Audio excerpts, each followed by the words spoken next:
Welcome back to Daily Flash. Holiday spending is on the rise, and while this may be good for retailers, it can spell financial trouble for consumers who do not plan properly. Joining us now with some tips on how to avoid holiday debt is money saving expert Andrea Woroch. Andrea, welcome back to Daily Flash. Thank you so much for having me today. This is a tough time of year for many because we're all trying to balance a budget, but we're also looking at spending for the holidays. You've got 5 money tips for us. Let's start with the first one. You say think beyond gifts when setting a budget. Right. When people think about the holidays and setting a budget and managing their money, their mind usually goes towards all the gifts they have to buy.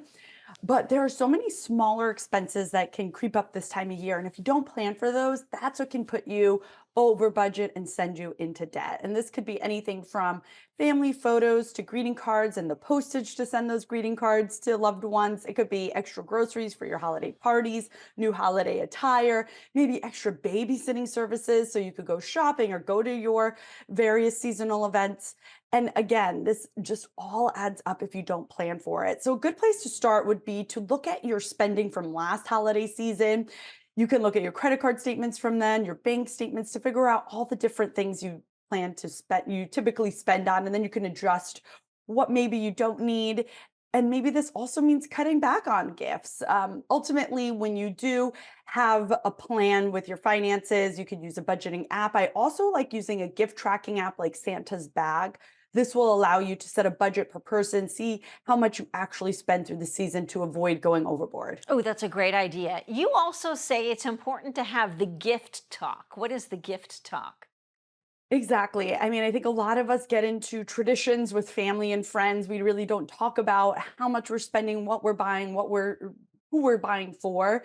And we get into these routines and habits that maybe really aren't necessary to celebrate the season. And what I mean by that is giving gifts, exchanging gifts. Maybe you could set new expectations this year, meaning we focus just on the children, or maybe you set up a secret Santa exchange with family and friends, or maybe you just spend time together with your friend group rather than buying each other gifts. The chances are that a lot of people feel the same way, that a lot of people are struggling, don't need to spend a lot on gifts. And this could also be setting gift budgets for your friends or your family. Maybe you only spend 20 instead of more. So ultimately, just having that gift talk is really important to set those expectations. You also suggest consider the slow shopping trend. Yeah, so I don't know if you've ever seen TikTok's various money trends this year. There was girl math, there was loud budgeting, and also slow shopping. Slow shopping is a really great strategy to use during the holidays. This ultimately encourages you to think through each purchase. If you come across a deal, rather than adding it to your cart, think about it before buying. Give yourself plenty of time to think through the purchase so you're mindful and you're not buying things you don't need, leading to buyer's remorse and possibly debt.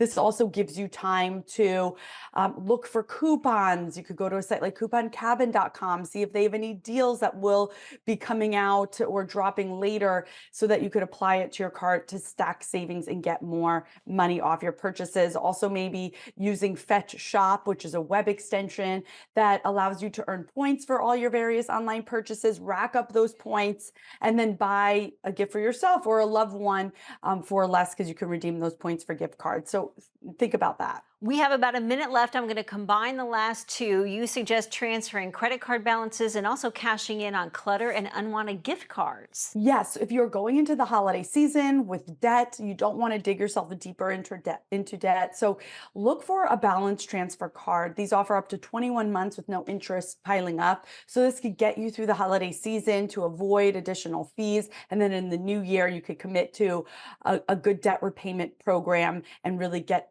those balances down. This is also a good time to declutter, and you can make some money on your clutter before the new gifts come into your home and then use that money to pay off your gifts. So you could use sites that actually pay you upfront cash like ThreadUp to sell unwanted women's clothing and kids clothing. Declutter.com is a site that will buy your old smartphones and other tech.